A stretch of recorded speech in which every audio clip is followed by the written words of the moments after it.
नमस्कार। हिंदू धर्म में देवी दुर्गा की उपासना का अत्यंत विशेष महत्व माना गया है। आदि शक्ति को ऊर्जा और शक्ति का स्वरूप कहा जाता है। करोड़ों श्रद्धालु सुख, शांति और समृद्धि की कामना लेकर नवरात्रि के पावन दिनों में व्रत रखते हैं और कठिन साधना करते हैं। लेकिन क्या केवल व्रत, उपवास और पारंपरिक पूजा अर्चना से ही जीवन के सभी कष्ट दूर हो जाते हैं, या इसके पीछे कोई और गहरा रहस्य भी छिपा है? आइए जानते हैं इस कहानी के माध्यम से।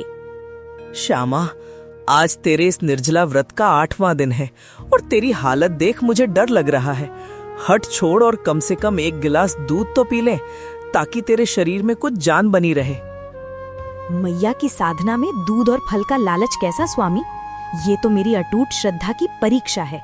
जब तक अष्टमी का पूजन संपन्न नहीं हो जाता, मैं अन्न का एक दाना और जल की एक बूंद भी ग्रहण नहीं करूंगी। पर डॉक्टर ने साफ चेतावनी दी थी कि तेरे शरीर में रक्त की भारी कमी है और इतनी कमजोरी तेरा हृदय बर्दाश्त नहीं कर पाएगा। भक्ति का अर्थ खुद को खत्म करना तो नहीं होता, कुछ तो अपनी सेहत का ख्याल कर। ये किताबी डॉक्टर क्या जाने माँ की असीम शक्ति और उनकी लीला। आप तो शुरू से ही नास्तिक विचारों के रहे हैं, इसीलिए आपको मेरी भक्ति और माँ की शक्ति पर संदेह हो रहा है। मैं नास्तिक नहीं हूँ श्यामा, मैं भी ईश्वर को मानता हूँ, पर मैं तुझे इस तरह अपनी आंखों के सामने तिल तिल मरते और खुद को कष्ट देते नहीं देख सकता। क्या कोई माँ अपने बच्चे को प्यासा देखकर खुश होगी? सच्ची भक्ति में शारीरिक कष्ट तो सहना ही पड़ता है, तभी माँ प्रसन्न होकर अपनी कृपा की झोलियां भरती हैं। बिना तपस्या के तो देवताओं को भी कुछ प्राप्त नहीं हुआ, फिर मैं तो एक साधारण इंसान हूँ। अरे रामलाल भाई साहब, श्यामा की निंदा मत कीजिए। ये तो साक्षात सती सावित्री और तपस्विनी का रूप है। आज के जमाने में ऐसी कठिन साधना भला कौन कर पाता है? इसकी भक्ति तो मिसाल है। देखो कावेरी बहन, इसकी इसी जिद और अंधविश्वास ने इसे शारीरिक रूप से कितना खोखला और कमजोर कर दिया है। ये भक्ति नहीं बल्कि अपने ही शरीर के साथ किया जा रहा घोर अन्याय है। श्रद्धा अपनी जगह है, पर श्यामा, कल तुम्हारी दुकान पर कुछ लोग बहुत शोर मचा रहे थे और हंगामा कर रहे थे। क्या मामला है? क्या व्यापार में सब कुछ ठीक नहीं चल रहा है? वे कुछ लेनदार होंगे जिनका थोड़ा बहुत हिसाब बाकी होगा, उन्हें चिल्लाने दीजिए। जब माँ की पूर्ण कृपा मुझ पर होगी तो कुबेर के भंडार खुल जाएंगे और सबका हिसाब पल भर में चुकता हो जाएगा। लेकिन चर्चा तो ये भी है कि तुमने अपनी सोने की कीमती चूड़ियां भी गिरवी रख दी हैं, ताकि मंदिर में 1.25 साल की अखंड जोत जला सको। क्या घर की माली हालत इतनी खराब हो गई है? हाँ, माँ के चरणों में मेरा सर्वस्व न्यौछावर है। ये जेवर तो मिट्टी के समान है। अगर वो प्रसन्न हो गई तो छप्पर फाड़कर धन देगी और मेरी सारी दरिद्रता एक झटके में दूर कर देगी। पर दुकान का मुनीम तो कल रो रहा था कि घाटा इतना बढ़ गया है कि अब गाड़ियां भी बिकने की नौबत आ गई है। श्यामा, तू होश में आ, तेरी ये अंधी आस्था हमें सड़क पर ले आएगी। आप चुप रहिए और अपनी नकारात्मक बातें बंद कीजिए। ये गाड़ियां माँ की दी हुई कृपा ही थी, और अगर आज वो वापस ले रही हैं, तो ये मेरी परीक्षा है। वो देखना चाहती है कि विपत्ति में मेरा विश्वास डगमगाता है या नहीं। इतनी कठिन परीक्षा? 9 दिन तक बिना अंजल के रहना तो वाकई जानलेवा साबित हो सकता है। श्यामा, थोड़ा लचीला रुख अपनाओ और अपने परिवार की स्थिति की ओर भी ध्यान दो। जो माँ के लिए हंसते हंसते अपनी जान दे दे, वही तो असली भक्त कहलाता है। मैं अपने संकल्प से पीछे हटने वाली नहीं हूँ, चाहे इसके लिए मुझे अपने प्राणों की आहुति ही क्यों न देनी पड़े। तुझे समझाना तो दीवार से सिर टकराने जैसा व्यर्थ है। मेरी बातों की तुझे कोई कदर नहीं है, इसलिए मैं अब ऑफिस जा रहा हूँ। भगवान ही इस घर का मालिक है। ठीक है, आप जाइए, पर मेरी साधना के बीच में आकर मेरी एकाग्रता में बाधा मत डालिए। मुझे अभी माँ की आरती पूरी करनी है और अपनी विनती उन तक पहुँचानी है। सच में श्यामा, तेरी हिम्मत और अटूट विश्वास की दाद देनी पड़ेगी।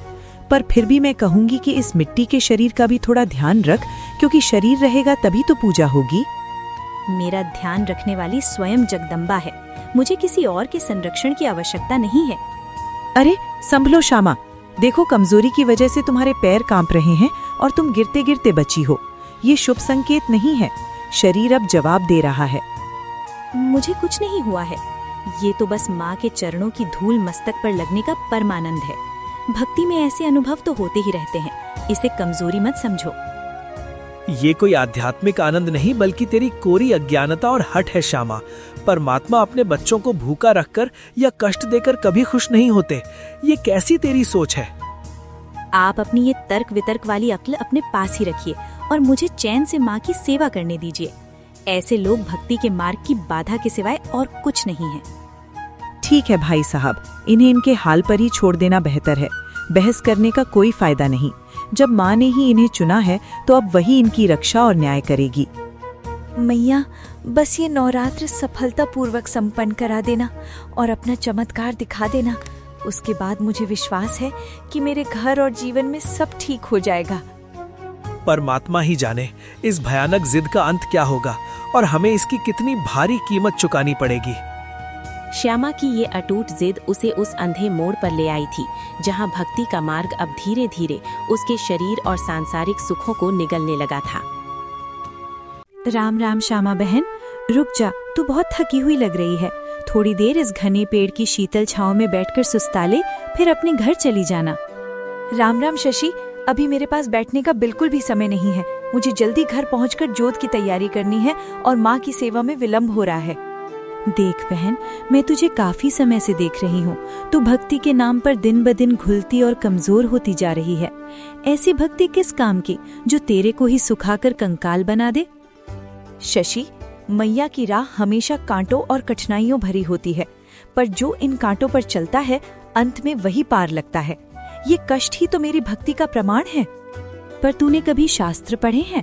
गीता जी के अध्याय 6 श्लोक 16 में साफ लिखा है कि जो बहुत ज्यादा व्रत रखता है या बिल्कुल नहीं खाता, उसकी साधना कभी सफल नहीं होती। तू शास्त्र के विपरीत चल रही है। शशि, क्या अब तू मुझे शास्त्र सिखाएगी? मेरी कई पीढ़ियां और बाप दादा भी यही व्रत उपवास और पूजा पाठ करते आए हैं। क्या वे सब गलत थे? अज्ञानता के अंधेरे में जो हुआ सो हुआ, पर अब तो तत्वदर्शी संत रामपाल जी महाराज पूरी दुनिया को वेदों और शास्त्रों का वास्तविक सच दिखा रहे हैं।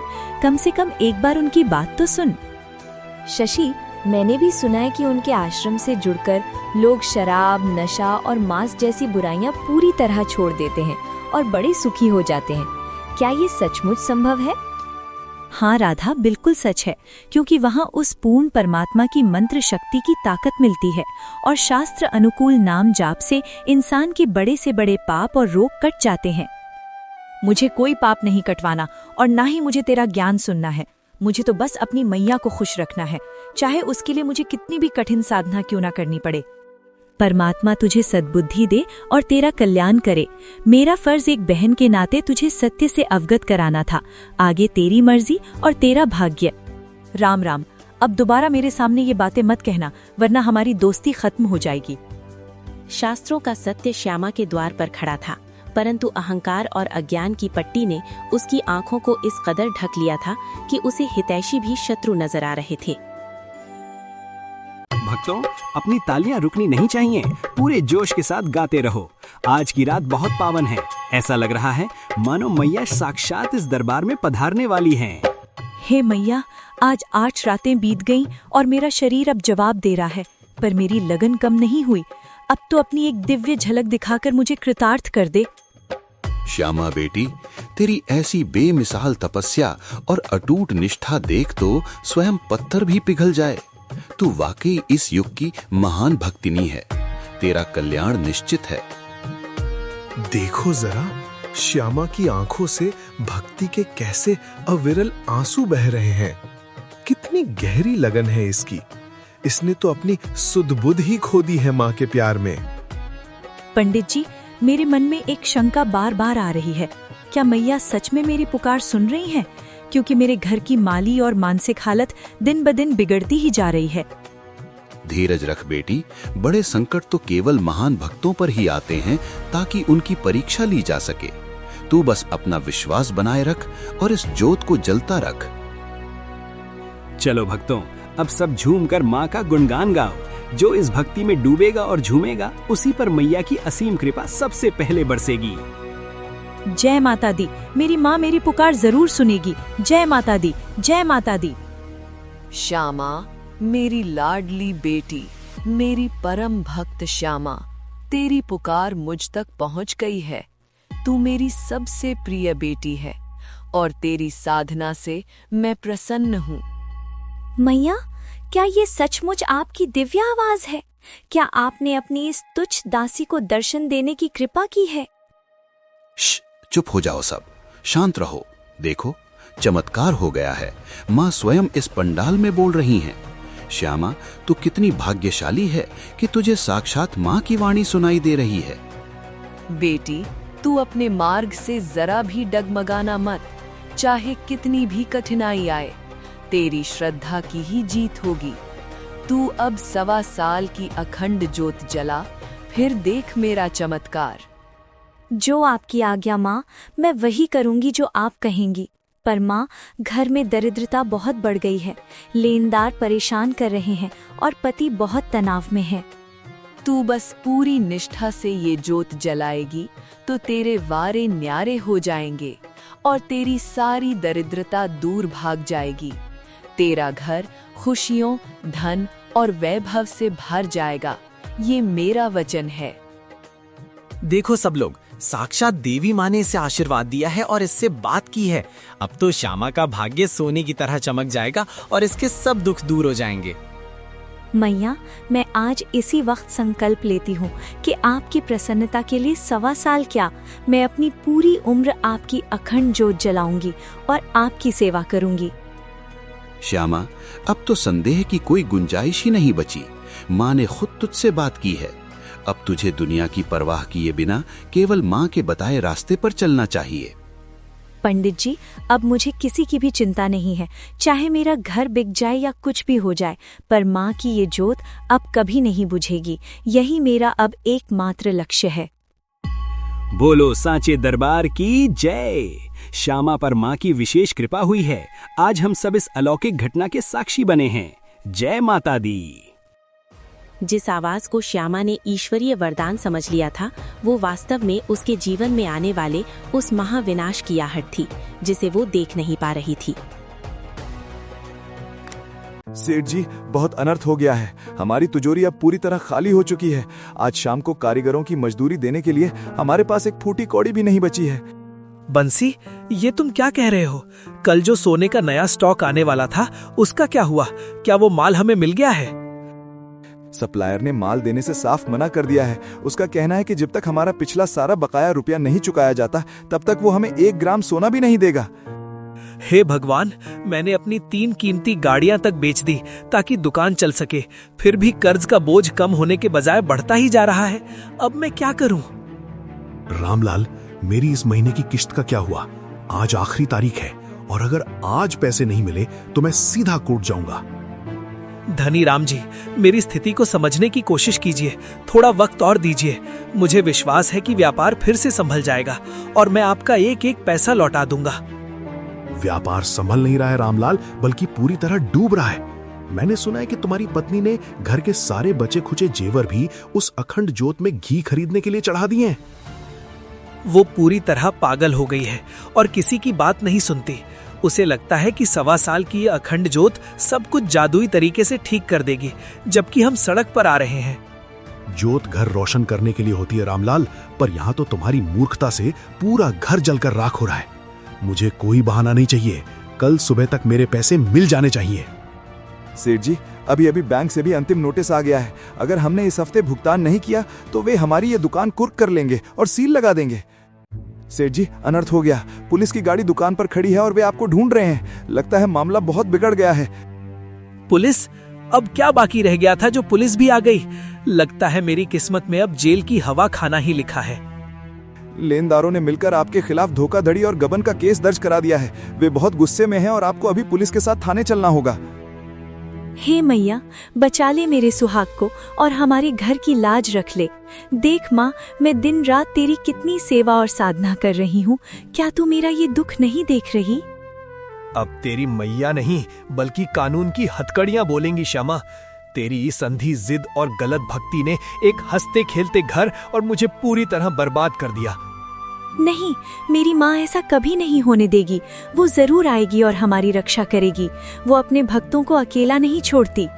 दुकान, गाड़ी और संपत्ति सब कुछ अंधविश्वास की भेंट चढ़ गया। अब श्यामा का वो वारे न्यारे होने का सपना एक भयानक दुस्वप्न में तब्दील हो चुका था। रामलाल जी, हमारे पास आपके नाम का गिरफ्तारी वारंट आ चुका है। आप पर कई लोगों के साथ धोखाधड़ी करने और भारी कर्ज न चुकाने का संगीन इल्जाम है। आपको हमारे साथ चलना होगा। साहब, भगवान के लिए मेरी बात सुनिए। मैं कोई अपराधी या धोखेबाज नहीं हूँ।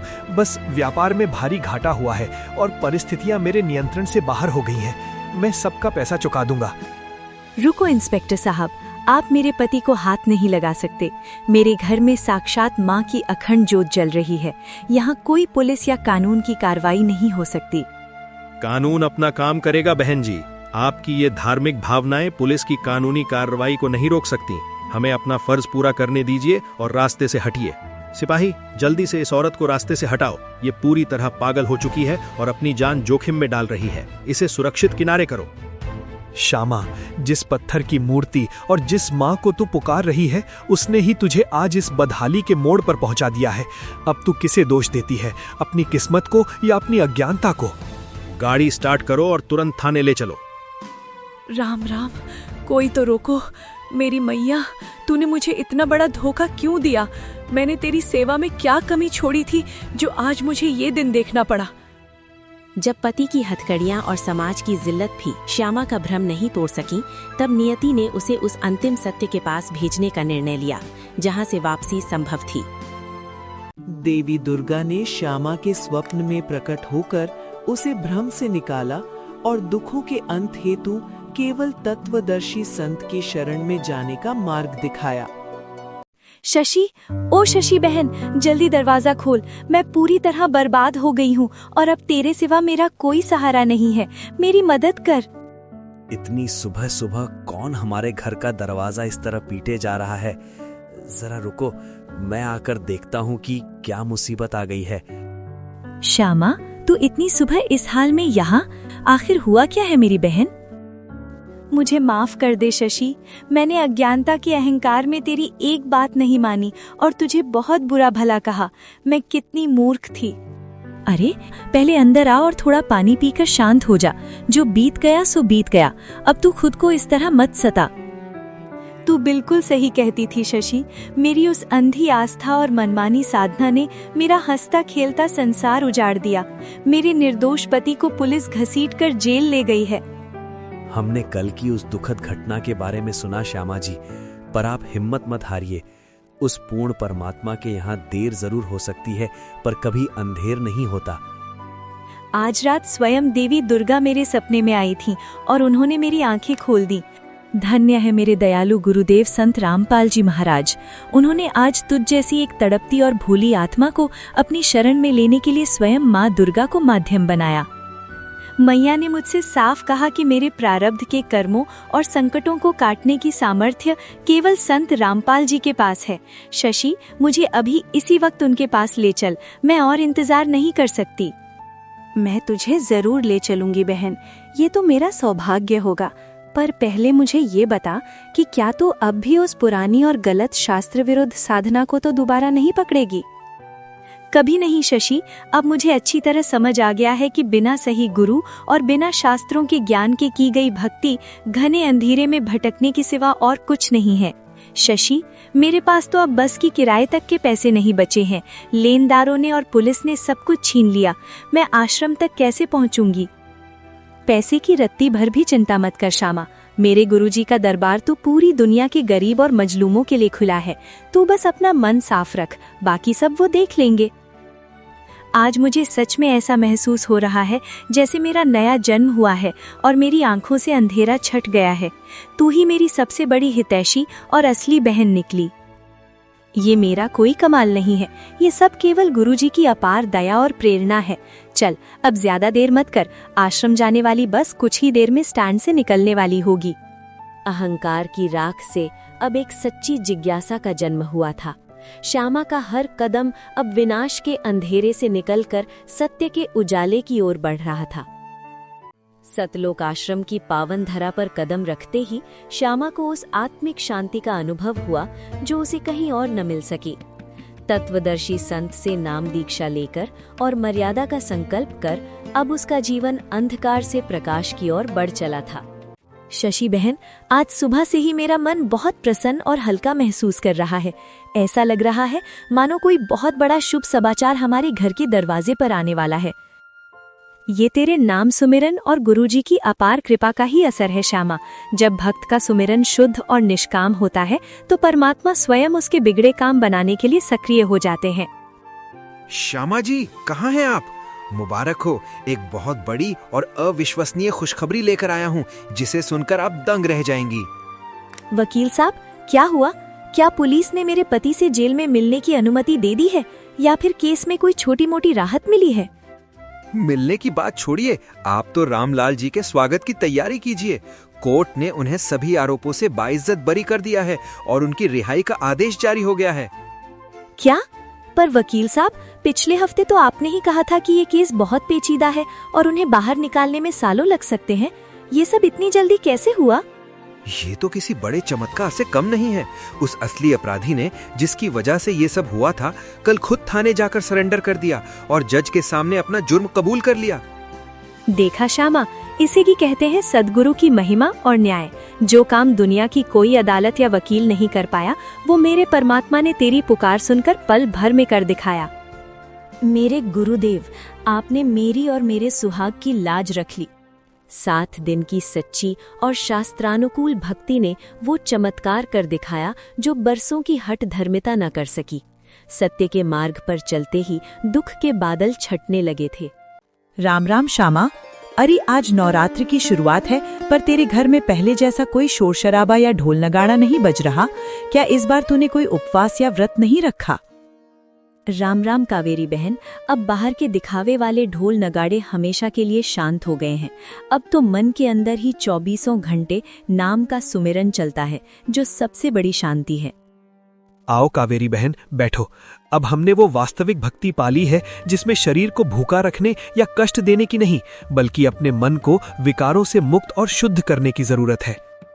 सच कहूं तो रामलाल भाई साहब, तुम दोनों के चेहरे पर जो शांति और संतुष्टि की चमक अब दिखाई दे रही है, वैसी तो अमीरी के दिनों में भी कभी नहीं थी। आखिर इस बदलाव का राज क्या है? बहन, राज कुछ भी नहीं है, बस हमें पूर्ण गुरु संत रामपाल जी महाराज की शरण मिल गई है। उनके तत्व ज्ञान ने हमें जीवन जीने की सही कला और भक्ति का असली अर्थ समझा दिया है। सत साहिब, श्यामा, आज तो तेरे घर में प्रवेश करते ही ऐसा लग रहा है जैसे किसी मंदिर या स्वर्ग में आ गई हूँ। सारा वातावरण कितना पवित्र लग रहा है। ये सब मेरे सद्गुरु देव की अपार दया है शशि। आज मेरी दुकान फिर से सुचारू रूप से शुरू हो गई है और अब कोई भी कर्जदार मेरे दरवाजे पर आकर हंगामा नहीं करता। सब लेन देन साफ हो गया। गुरुजी अक्सर अपने सत्संग में सिखाते हैं कि भक्ति बिना क्या होत है, भरम रहा संसार। यानी बिना सही विधि और बिना पूर्ण गुरु के नाम के ये पूरी दुनिया केवल भ्रम के जाल में भटक रही है। क्या मुझे भी वो पवित्र किताब ज्ञान गंगा मिल सकती है? मैंने सुना है कि इसे पढ़ने मात्र से इंसान की सोच बदल जाती है। मुझे भी अपने घर की रोज रोज की कलह को शांत करना है। वो महान शक्ति संत रामपाल जी महाराज के अनमोल वचनों और उनके दिए हुए सतनाम में है। जो भी इस बात को मान गया और शरण में आ गया, उसका इस लोक और परलोक में बेड़ा पार निश्चित है। आज मैं वाकई दुनिया की सबसे सुखी महिला हूँ। मेरा परिवार फिर से एक है, मेरा सुहाग मेरे साथ है, व्यापार चल पड़ा है और सबसे बढ़कर मुझे मोक्ष की सच्ची राह मिल गई है। अब हमारे जीवन का एक ही लक्ष्य है, परमात्मा की भक्ति और मोक्ष। बोलो बंदी छोड़ सद्गुरु रामपाल जी महाराज की जय। तो दर्शकों, आपने देखा कि कैसे एक भटकी हुई आत्मा को जब पूर्ण गुरु मिले तो उसका जीवन स्वर्ग बन गया।